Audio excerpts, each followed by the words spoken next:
Let's try this again. JCPS late today, the district announcing it's going to be back to regular in-person classes and on time tomorrow. The buses will roll. Hello, everybody. It's our top story at 5. I'm Doug Proffitt. And I'm Connie Leonard. Part of the reason for today's NTI Day was bad road conditions. Today, Mayor Craig Greenberg saying he's getting regular phone calls from the superintendent. We've been in close contact with JCPS. The superintendent and I seem to be talking every day to make sure that our crews are out there addressing any spots so that we can get our kids back in school and keep them in school as well.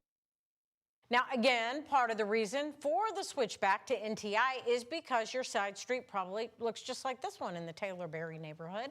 Ice is hard as concrete out there.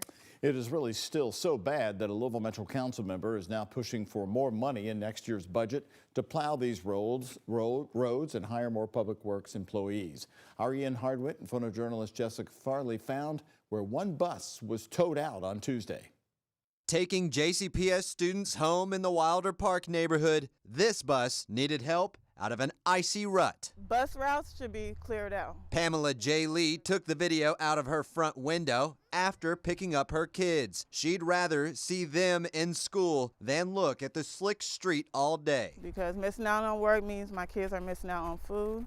And them missing out on school, they're missing out on education. People don't feel like they're getting their money's worth. So Councilman J.P. Leninger is trying to convince the rest of Metro Council to put more money towards public works. We cannot afford to have multiple weeks every winter where our city is a disaster, except for downtown, Old Louisville, some artery streets. While most of his district, like Old Louisville, is plowed, ice sheets the Taylorberry neighborhood. Leninger calls this Louisville's new normal. But Mayor Craig Greenberg hesitates to agree. If this isn't the new norm, the question is it worth investing in the snow equipment for the rare use compared to investing in a new library renovation like we're standing in here today? Leninger said he wants to carve the plow funds from LMPD's budget. Because our roads right now are a public safety issue. Being at work and you get a call from your child saying, "Mom, I'm stuck on the bus," I'll be scared. Jay Lee's eager for the snow to go and the worries to melt with it. In Louisville, Ian Hardwick for WHAS11 News on your side. JCPS told us today that every bus on Tuesday completed its route. But like you saw right there, some needed to be pulled out by JCPS staff members before finishing the routes. Well, are we going to get a warm up? We have been talking about it, maybe a clipper system on Friday, Connie, which would maybe bring a little more snow. Right, exactly what everybody wants. Right. No. But it got colder today. I felt it. Yes, temperatures were colder. We have been in the 20s for much of the day. We actually had a midnight high of 33 in Louisville, and since then we have dropped. It's been mostly dry and mostly cloudy. We did have some peaks of sunshine this morning before clouds rolled back in this afternoon. The radar is picking up on a little bit of noise down here to the south and southeast. That could be some patchy drizzle or some flurries, but I haven't seen any reports of that actually reaching the ground. Just know that when we have cloud cover like this and a northerly breeze, doesn't take a lot of moisture to produce that. A live look from our First Savings Bank U of L health camera from over in Jeffersonville. A cloudy evening in progress. Temperatures currently sitting in the mid to upper 20s. A few of those lower 30s down to the south of the parkways. And all in all, looking to be a fairly quiet and cold evening. Those temperatures tonight will be plummeting down into the teens, and tomorrow we will struggle to reach that freezing mark yet again. But we do have a warming trend on the way next week. We'll be talking much more about that coming up in our 7-day forecast. Valerie, thank you very much. More top stories tonight, mapping out an effective way to stop crime here in Metro Louisville. Today, LMPD announcing its 2026 crime reduction plan. Now let's take a look at a few of the biggest highlights of the plan. Chief Paul Humphrey outlined them today. LMPD will use real-time data to assign officers to areas where violent crime is happening. The department will also target group violence and violent offenders. The police department will also focus resources in 5 different neighborhoods. WHAS11's Alexandra Goldberg and photojournalist Connie Offit explain why the department added a neighborhood to their focus this year. So one of the areas that we added to the 2026 plan is the California neighborhood. Louisville Metro Police updated their crime reduction strategy for 2026, keeping much of it the same as last year, but adding the California neighborhood in the West End to their list of 5 target areas. They range from downtown to the South End in West Louisville. Tackling blight, building community ties, and boosting engagement. That's Deputy Chief Emily McKinley describing LMPD's approach to improving neighborhood conditions and building trust through partnerships. The way those are set are based on the violent crime scores for census blocks. Chief Paul Humphrey says target areas are selected based on data. The California neighborhood replaced an area near Fern Valley that was on the list last year. We've been here our whole lives. California neighborhood resident and violence prevention activist Norman Parker wants to see more partnerships with officers. It sounds like we're begging for them to come out and do what they say they're doing, but we're not seeing it. He also commented on an increase in police presence. As we know, an officer's presence will deter, but it's the things that go on once they get inside these neighborhoods. It's the harassment, it's the over-policing. Humphrey says post-interaction survey feedback reveals officers' level of professionalism. You can do really hard-nosed policing and treat people the right way at the same time, and that's what we're asking of officers. LMPD says the total violent crime in their 5 target areas was down 14% in 2025 compared to 2024, adding they hope to keep that momentum this year. In Louisville, Alexandra Goldberg, WHAS11, on your side. By the way, it's also important to note, Chief Humphrey says some of Louisville's crime numbers saw improvements in 2025 compared to just the year before. But he says the work isn't over as some other types of crime rose compared to previous years. Let's take a closer look at those numbers. According to the Metro Gun Violence Dashboard, there were 105 homicides last year in Louisville. That's the first time since 2019 that we've had less than 130 homicides in a year.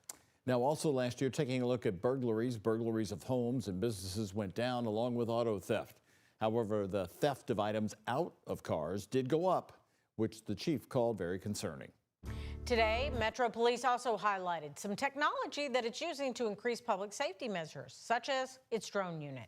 This weekend, Dawes High School was broken into, and a drone pilot within LMPD was able to get a drone up quickly, helping track down the suspect faster than officers on the ground.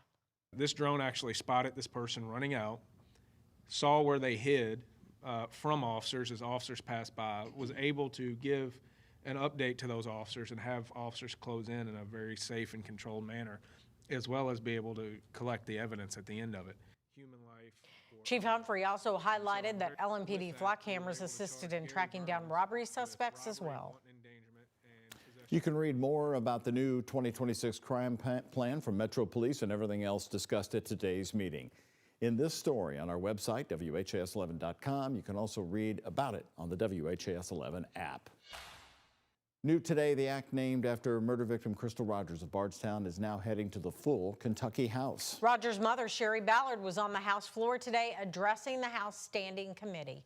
House Bill 305 would ban the recording of grand jury proceedings and the sharing of information from a proceeding. The bill would change the statute of limitations to 10 years after the act. This is in direct response to the Crystal Rogers murder investigation. 3 men were charged in her 2015 murder. Stephen and Joseph Lawson and her ex-boyfriend, Brooks Houck. The Houck family allegedly recorded grand jury proceedings during the decades-long investigation. Special prosecutor Shane Young said they found the 5-hour-long recording during a search warrant. But at that time, the tapes were found 8 years after the hearing. And the Kentucky statute of limitations is only 1 year right now. I know this will not help my family, but hopefully it will help another family, and they will not feel the pain that my family has had to go through. Brooks Houck and 2 of his accomplices are behind bars today, and they are in prison. It took 10 long, grueling years to put them there. So please consider this bill. And that bill was passed unanimously and now goes to the full House with the new title, the Crystal Rogers Act. Big opening today, and with the ribbon cut, first look at the Mashup Food Hall in the New Lou area. It's a new big restaurant space in the East Market Street district. But it doesn't just feature local eateries like Cold Smoked Bagels and Wiltshire Pantry. The hall features over 100 co-working desks for Louisville's creative makers and business founders. Well, it's in the brand new location of Fifth Third Bank, which moved out of downtown Louisville, out of its skyscraper to the New Lou neighborhood. The space includes a Fifth Third Bank, of course, movie projector and tiered seating used to host movie nights on Tuesdays. Partner Lee Wayland of the Wayland Group is excited on what the new space means for Louisville. And now we're connecting the medical district with Phoenix Hill, with Nulu, with Butchertown, with the Stadium District, and we're creating a north to south community that's really an extension of downtown, is really driving our community forward. And that's what we need to do in Louisville. We need to believe in ourselves, we need to make a difference in our own community, and we need to create a place that people can live, work, and play. Can't wait to check it out this weekend on Saturday. The earliest restaurants open at 8 a.m. and you can check out the full list found on mashuplou.com. A lot of locally owned names right there in one spot. Well, changes are coming to the Derby Week schedule. Listen to this. Derby Week will now start in the afternoon instead of under the lights with opening day back. The post time will be set for 12:45 on Saturday, April 25th. The track is adding a Sunday of racing as well to Derby Week for the first time in 16 years. And Churchill Downs officials say the changes look to enhance the racing experience leading up to Oaks and Derby Day. Churchill Downs Racetrack says that tickets for Derby Week events and the full spring meet go on sale this Thursday at noon. Right after this, the decision to remove hundreds of federal agents in Minnesota. It was announced today. Tonight, nearly a third of them leaving the state. The deal reached with Minnesota lawmakers to make it happen. Coming your way here at 5. And here's a check of today's Kentucky Lottery jackpots. Mega Millions, $346 million. Powerball, $80 million. The Kentucky Lottery, funding education for over 1 million Kentucky students.